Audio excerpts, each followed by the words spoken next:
Hey guys and gals, Never here from Drakewing Game, and Sitting Mounts with the Gaming Dragon. Today I'm coming back at you with a Let's Play episode of Remember the Flower. So yeah, I just woke up, so I'm gonna be drinking my coffee while I play this for y'all. Anyway, let's go ahead and jump back into it, shall we? Alarm, Shan, you were up, and let's go. Okay.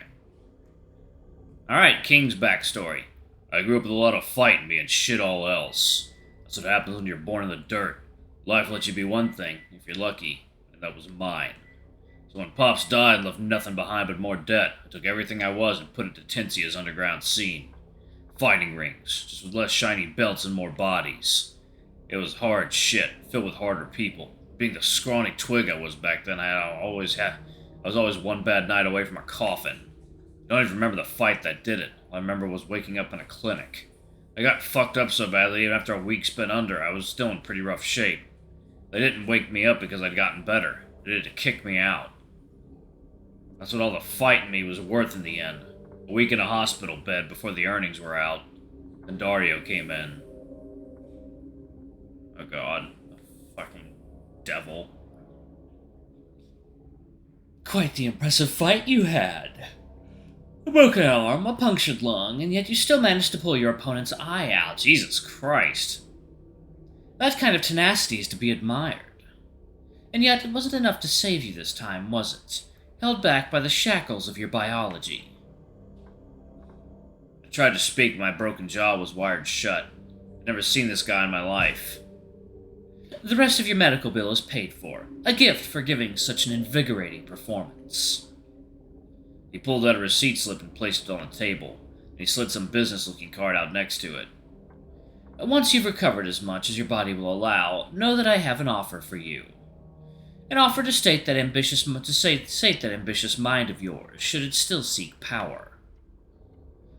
To lift you out of your broken flesh, and into something new.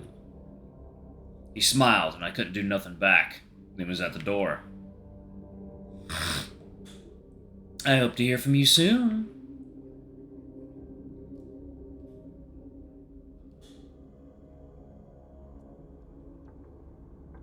You're the one that Artemis was talking about. Successful augmentation. That's right, kid. Just take a good look. King smirks, flexes, and points back at himself with a thumb. I felt like an idiot for not realizing it sooner. I assumed his size was some kind of special case. Years of vanity bodybuilding or a lot of plastic and silicone. I wanted strength and I wanted power. Turns out they're one and the same. Just about died the first time they injected me, though. Told me I went crazy for a sec. Nearly tore a guy's arm off. Kind of poetic now that I think about it. But aside from him, everyone else was pretty damn pleased with the results.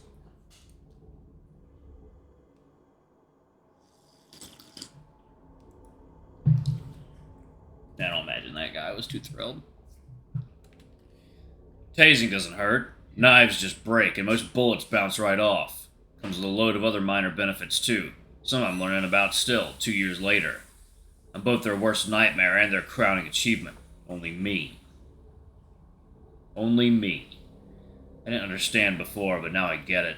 I get what Resume is trying to do, why they're putting so much effort into this serum. They want more of him.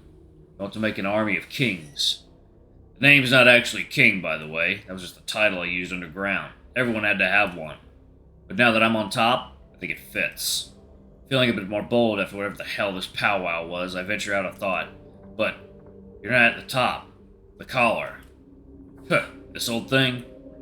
Hell, I could probably rip it off if I wanted to. I place a paw on my Arcadia collar. Can you do that for me? King looks at me, not the collar. Not without blowing your head off. For me, the collar's just a sign of a goodwill I let them have. I still do whatever I want, whenever I want. I've got too much leverage. I don't know why you'd want goodwill with those freaks. King smiles wide at that. Might be I'm a freak too. See, the underground I was from had one rule. Don't go killing folk who don't sign up for it. And since all I got when I got out of the lab was to keep fighting, I stuck in the fraction for a reason. Figured anyone who joins a group called the Resistance knows they're likely to die trying. It's gotten a bit more personal since then. He nods at where the arm used to be. I'm not sure if the logic really works out like that, but I don't really care to argue anymore. It's hard to care about anything right now. Adrenaline crash and no sleep as my eyes half closed already. Rhino snaps his fingers an inch away from my nose. I nearly bite my tongue off from flinching. Listen up. There's a damn point to all of this, and I need you to hear it. When I came up here, I did it knowing one of two things was going to happen. Either you were going to try and kill me, or I was going to throw you off this roof. What? You broke apart your family, kid. You really think I'm going to let you waltz into mine and do the same? I don't know how to respond to that. I wish I'd done it sooner. If I'd just given Resume what they wanted from the start. King Chan snatches my muzzle up out of nowhere and grips it like a handle, forcing my eyes on his instead of the floor. Listen, I get it. You've been through some shit. I can see that. But we don't have time for you to figure it yourself out. I already... It's only when I try shoving him off that I realize I'm still holding on to the broken knife. People don't get the luxury of knowing who they really are when they're at the bottom. When they're stuck in the shit. When life isn't giving you enough breathing room to be more than one thing at a time. Sometimes all you get to be is a core with no skin on it. Your core is different than mine, though. A younger me would have thrown hands at the word go, but not you.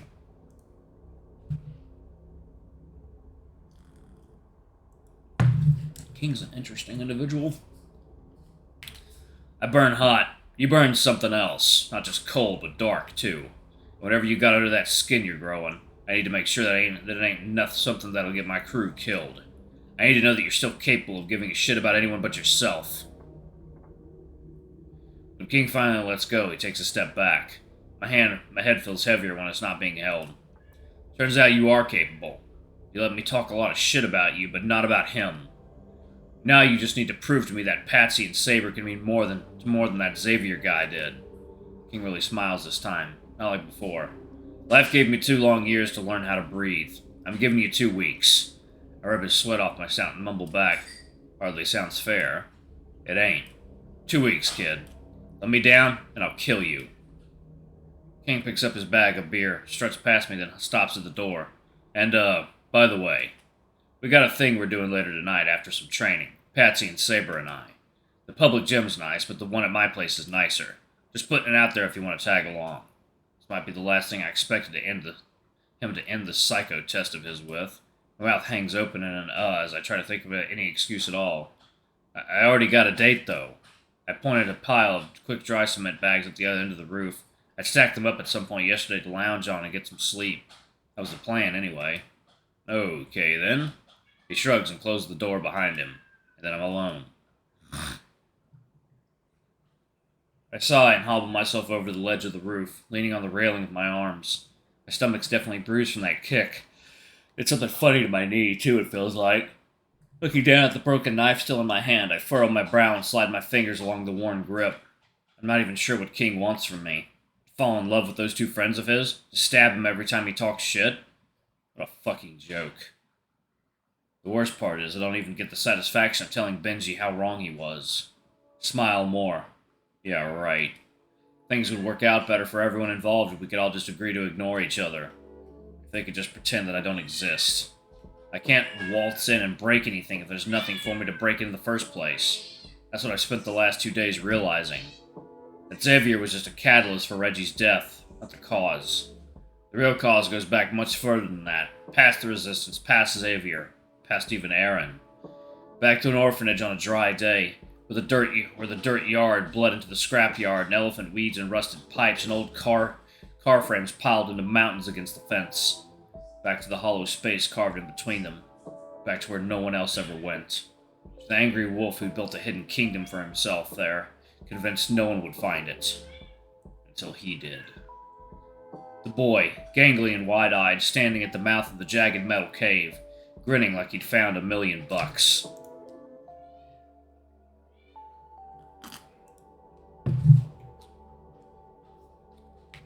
The wolf, bristling, snarling, claws scraping crescents through rust, yelling back at him to go fuck right off. And how he laughed at that and kicked dirt and said something stupid. Something so absolutely stupid the wolf forgot all about why he was angry in the first place. That was it. That was how Reggie died. A boy who didn't know when to quit, and a wolf who didn't try hard enough to make him.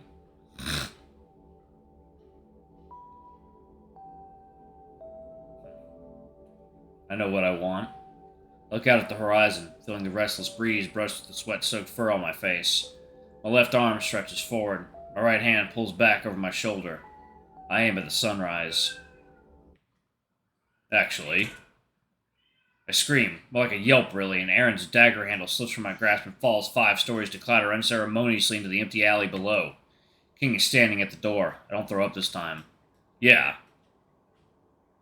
Actually, I decided that you don't get a choice. Tagging along is an order now. I haven't slept in 2 goddamn days. If you want to kill me, there are easier ways to do it. Lucky you that my place not only has a gym, but a bedroom too. Imagine that. I have my own fucking bedroom!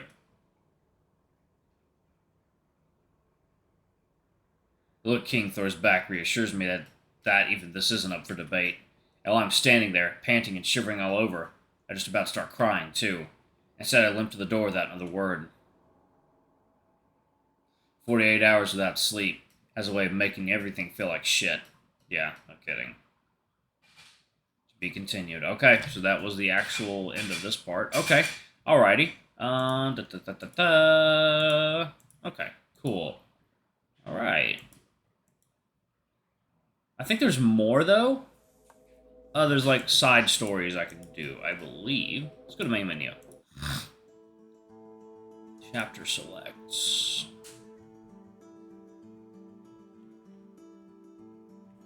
Interlude 3. Okay, I will cover that. Have I covered the other interludes? Y'all, have I covered any of the other interludes? I don't think I have. I will, I'll start playing the interludes in the next video. Alright. Thank y'all so much for watching. Don't forget to like, comment, subscribe, ring that notification bell, and check out our Patreon or YouTube memberships if you can. It always helps. Anyway, I love you all, and I'll see y'all in the next video. Bye-bye!